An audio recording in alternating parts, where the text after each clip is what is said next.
अस्सलाम वालेकुम। आज की इस वीडियो में हम बात करेंगे डेक्लागेट टेबलेट के बारे में। डेक्लागेट एक ओरल एंटीवायरल ड्रग है और यह medicine direct acting antiviral drug भी कहलाती है, जिसका हम आगे चल के इस वीडियो में जिक्र करेंगे। डेक्लागेट टेबलेट में एक्टिव इंग्रेडिएंट डेक्लेटास्वीर होता है और डेक्लेटास्वीर FDA ने 24 जुलाई 2015 में इस ड्रग को अप्रूव किया गया। डेक्लेटास्वीर टेबलेट का इस्तेमाल हेपेटाइटिस C को ट्रीट करने के लिए इसका इस्तेमाल किया जाता है। हेपेटाइटिस इन्फ्लेमेशन ऑफ लिवर, जिगर की सोजिश को कहते हैं और हेपेटाइटिस मुख्तलिफ किस्म के होते हैं, जिसमें hepatitis A, hepatitis B, hepatitis C, hepatitis D और हेपेटाइटिस E होता है। और अगर हम बात करें इन टाइप्स में से सबसे ज्यादा कौन सी टाइप्स डेंजरस हैं, तो हेपेटाइटिस B और हेपेटाइटिस C ये दोनों टाइप्स इंतहाई डेंजरस होती हैं, क्योंकि ये दोनों टाइप्स लिवर सिरोसिस यानी जिगर में सुखड़ाव पैदा करती हैं, जिससे जिगर फेल हो जाता है और इंसान की डेथ हो जाती है। और जिन पेशेंट्स को हेपेटाइटिस हो जाए और अगर उसको टाइमली ट्रीट ना किया जाए तो हेपेटाइटिस की बीमारी शिद्दत इख्तियार कर लेती है और इसका एंड स्टेज, इसका एंड रिजल्ट कैंसर का भी मौजब बनता है।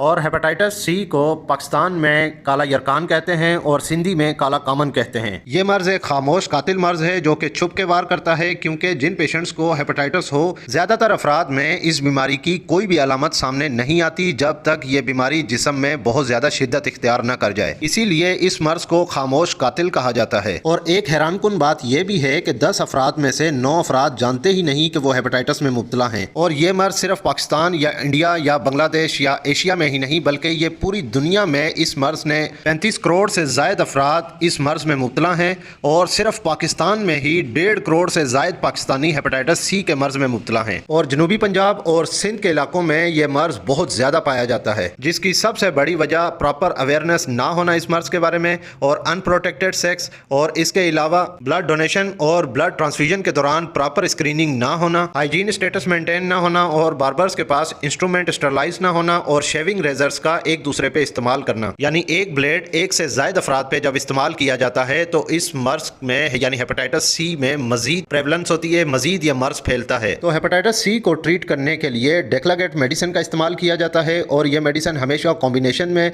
यानी डेक्लागेट के साथ सोफोस्बुवर मेडिसिन का इस्तेमाल किया जाता है, जो कि कॉम्बिनेशन में इस्तेमाल की जाती है। और डेक्लागेट डेक्लेटास्वीर टेबलेट बहुत ज्यादा इफेक्टिव है जीनोटाइप 1, 2, 3, 4, 5, 6 को ट्रीट करने के लिए। और पाकिस्तान में जीनोटाइप 3 प्रेवलेंट है, यानी जीनोटाइप 3 का जो मर्ज है यानी ये जो किस्म है ये बहुत ज़्यादा पाकिस्तान में आम है। तो जीनोटाइप 3 को ट्रीट करने के लिए डेक्लागेट डेक्लेटास्वीर टेबलेट और सोफोस्बुवर का कॉम्बिनेशन में इसका इस्तेमाल किया जाता है। और डेक्लेटास्वीर अगर जीनोटाइप 2 की बात करें तो जीनोटाइप 2 में भी 94% इसका सक्सेस रेट है और जबकि जीनोटाइप 3 में इसका सक्सेस रेट 90% है। एक बात यहाँ पे ये जहन में आती है कि डेक्लागेट डेक्लेटास्वीर मेडिसिन का इस्तेमाल कॉम्बिनेशन में ही क्यों किया जाता है, यानी इस मेडिसिन के साथ दूसरी एंटीवायरल ड्रग्स का इस्तेमाल क्यों किया जाता है। तो हेपेटाइटिस C में एज ए कॉम्बिनेशन इसलिए इस्तेमाल किया जाता है क्योंकि जो हेपेटाइटिस C का वायरस है NS5A और NS5B, तो ये बहुत ज़्यादा तेज़ी से रेप्लिकेशन करती है, यानी वायरस अपनी कॉपीज़ बनाता है, अपनी नस्ल बढ़ाता है, जो कि मिलियन ट्रिलियंस में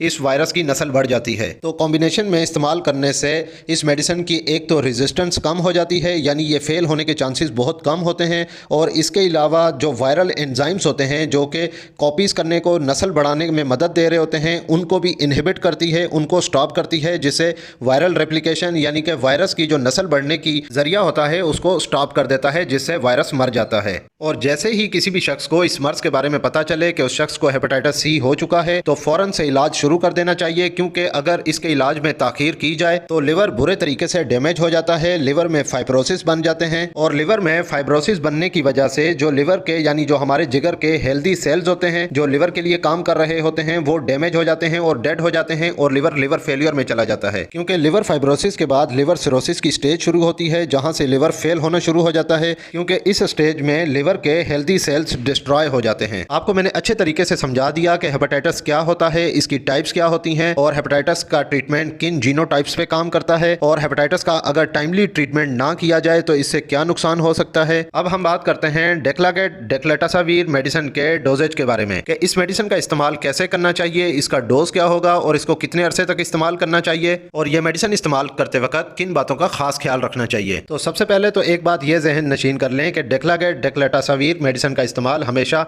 एडल्ट यानी कि बालिग अफराद में किया जाता है और ऐसे अफराद जिनकी उम्र 18 साल से ज़्यादा हो। और यह मेडिसिन 12 वीक्स यानी कि 12 हफ्तों तक इस्तेमाल की जाती है। अगर इसको हम मजीद आसान करें तो इस मेडिसिन को 3 महीने तक इस्तेमाल किया जाता है। और ऐसे पेशेंट्स जिनको लिवर सिरोसिस हो चुका हो यानी कि पेट में पानी पड़ चुका हो, लिवर सिरोसिस में 24 वीक्स तक इस मेडिसिन का इस्तेमाल किया जाता है, जो कि कॉम्बिनेशन में इसका इस्तेमाल किया जाता है, यानी दूसरी एंटीवायरल ड्रग्स के साथ इस मेडिसिन का इस्तेमाल किया जाता है। इसका डोज डिपेंड करता है इंडिविजुअल टू इंडिविजुअल, यानी हर पेशेंट पे इसका मुख्तलिफ डोज हो सकता है। 30 mg से इसको स्टार्ट किया जाता है और 90 mg तक इसको एडवाइस किया जा सकता है और कॉमनली मोस्टली इसको एडवाइस किया जाता है 60 mg में। डेक्लागेटासवीर मेडिसिन की रोजाना एक गोली खानी होती है। इस मेडिसिन को खाने से पहले भी लिया जा सकता है और खाने के बाद भी लिया जा सकता है। जिन पेशेंट्स को खाने से पहले अगर ये मेडिसिन इस्तेमाल करने से घबराहट हो, दिल घबराए या चक्कर आए तो उन पेशेंट्स को हमेशा खाने के बाद ये मेडिसिन इस्तेमाल करनी चाहिए। और इस मेडिसिन के लिए रोजाना एक वक्त मुकर्रर कर लें, उस सेम टाइम पे उसी वक्त पे ही इस मेडिसिन को इस्तेमाल करना चाहिए। और एक बात ये भी जहन नशीन कर लें कि डेक्लागेटासवीर मेडिसिन का इस्तेमाल अभी भी इसका डोज मिस नहीं करना चाहिए। अगर आप इसका डोज मिस करते हैं तो ये बात जहन नशीन कर लें कि ट्रीटमेंट फेल हो सकता है, क्योंकि हेपेटाइटिस सी का जो वायरस है रोजाना मिलियन बिलियंस कॉपीज बना रहा होता है, अपनी नस्ल बढ़ा रहा होता है और रेप्लिकेशन के दौरान इसकी जो कॉपीज बनती हैं वो ओरिजिनल वायरसेस की तरह सेम नहीं होती, क्योंकि वायरस जब रेप्लिकेट होते हैं तो अपनी शक्ल तब्दील करना शुरू कर देते हैं, जिसको हम म्यूटेशन भी कहते हैं। और इस म्यूटेशन से नुकसान ये होता है कि मेडिसिन के मॉलिक्यूल वायरसेस को बॉडी में डिटेक्ट नहीं कर पाते, जिससे वायरसेस की दिन ब दिन करोड़ों कापियाँ तो बनती जाती हैं, वायरसेस की नस्ल बढ़ती जाती है और वायरसेस किल नहीं हो पाते और ट्रीटमेंट फेल हो जाता है। इसलिए इस मेडिसिन का डोज कभी भी मिस ना किया जाए, क्योंकि बॉडी में डोज मिस करने से इसकी रेजिस्टेंस बढ़ती है। इसलिए इस मेडिसिन के डोज में कंसिस्टेंसी रखनी चाहिए, इसको मुसलसल इस्तेमाल करना चाहिए और किसी भी सूरत में डोज मिस नहीं करना चाहिए। अब हम बात करते हैं कि डेक्लागेटासवीर मेडिसिन का इस्तेमाल प्रेगनेंसी में इस्तेमाल करना चाहिए या नहीं। तो डेक्लागेटासवीर मेडिसिन का इस्तेमाल प्रेगनेंसी में इसको इस्तेमाल नहीं करना चाहिए, क्योंकि डेक्लाटासवीर या सोफेस्टिविर का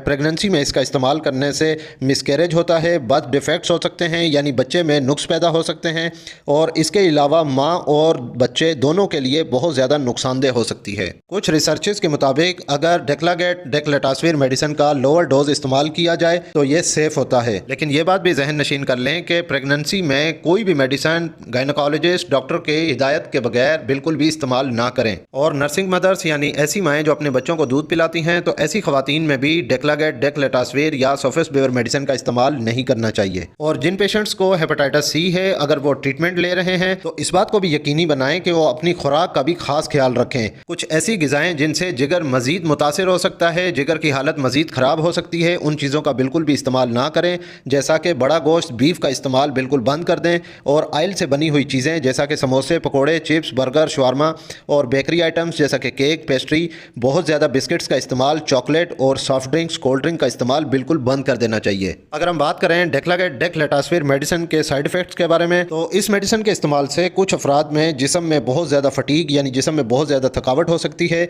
सर में दर्द की शिकायत हो सकती है और कुछ अफराद में इनिशियल ट्रीटमेंट यानी शुरुआत में पट्ठों में दर्द, खिंचाव और बुखार की शिकायत हो सकती है, जो कि हेपेटाइटिस सी के मर्ज को कंट्रोल करने के साथ साथ जिस्म में बेहतरी आती है और ये अलामात खुद ब खुद ख़त्म हो जाती हैं। और सोफेस्टिविर मेडिसिन जो कॉम्बिनेशन में इस्तेमाल की जाती है उस मेडिसिन के बारे में भी मैंने वीडियो बना दी है, मैं और लिंक भी मैंने डिस्क्रिप्शन में दे दिया है, कमेंट बॉक्स में दे दिया है। आप मेरे यूट्यूब चैनल मेडी हेल्थ एंटरप्राइजेस पे भी सोफेस्टिविर की वीडियो देख के मुकम्मल मालूमात ले सकते हैं। ये वीडियो आपको कैसी लगी कमेंट करके लाजमी बताइएगा, इस वीडियो को लाइक कीजिएगा और अगर आप मजीद ऐसी मेडिकल से रिलेटेड वीडियोस देखना चाहते हैं तो मेरे इस यूट्यूब चैनल मेडी हेल्थ एंटरप्राइजेस को सब्सक्राइब कर लें और साथ ही बेल आइकन का बटन ऑन कर लें ताकि हर नए आने वाली वीडियो का नोटिफिकेशन आपको मिल सके। तो मिलते हैं नेक्स्ट वीडियो में, तब तक के लिए अल्लाह।